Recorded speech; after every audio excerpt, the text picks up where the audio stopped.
Look, when I originally ran, you may remember it, I said I was going to be a transitional candidate. And I thought that I'd be able to move from this, just pass it on to someone else. But I didn't anticipate things getting so divided. And quite frankly, I think the only thing age brings is a little bit of wisdom. When Joe Biden first became president back in 2020, nobody, not even he, thought he would stand for a second term. He had been a well-liked Vice President to Barack Obama, but at 78, the received wisdom was that he was simply too old to stick around for 8 more years. I know it may not look like it, but I've been around a while. When he won the Democratic nomination for the 2024 election back in March of this year, there were some raised eyebrows. But by and large, Democrats kept their counsel. Don't mess with the women in America unless you want to get the benefit. That is, until the campaign began in earnest. Before long, it became clear to many that Joe Biden's mental faculties had severely declined since he first ran for president. Mr. President, thank you. He had always been gaffe-prone, but now the blunders were coming thick and fast. America is a nation that can be defined in a single word. I was in the foothills of the Himalayas with Xi Jinping.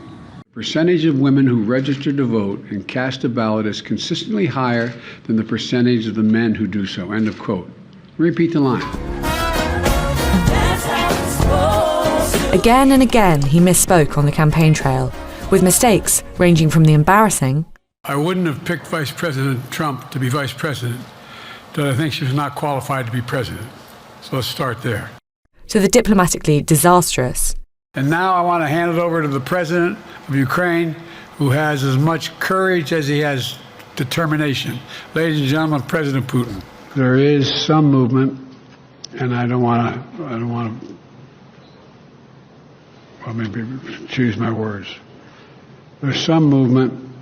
There's been a response from there's been a response. Questions started to be raised around the world. They're implying that President Biden is senile. Is he? Closer to home, the Trump team rubbed their hands together with glee. Let's do another debate this week so that sleepy Joe Biden can prove to everyone all over the world that he has what it takes to be president. But Biden, who by this point would only take advice from a very small circle of close associates, was defiant. I'm staying in the race. I mean, if the Lord Almighty came down and said, Joe, get out of the race, I'll get out of the race. The Lord Almighty's not coming down. One by one, however, the senior Democrats around Biden, from Barack Obama to Nancy Pelosi, privately told the president that the game was up. And eventually, he and his team accepted that the moment had come to pull out of the race. Kamala Harris will now take his place as the only Democrat able to access the millions of dollars of donations raised under the Biden-Harris ticket. Will she have what it takes to defeat the electoral storm that is Donald Trump? We will find out soon enough. Olivia Utley, GB News.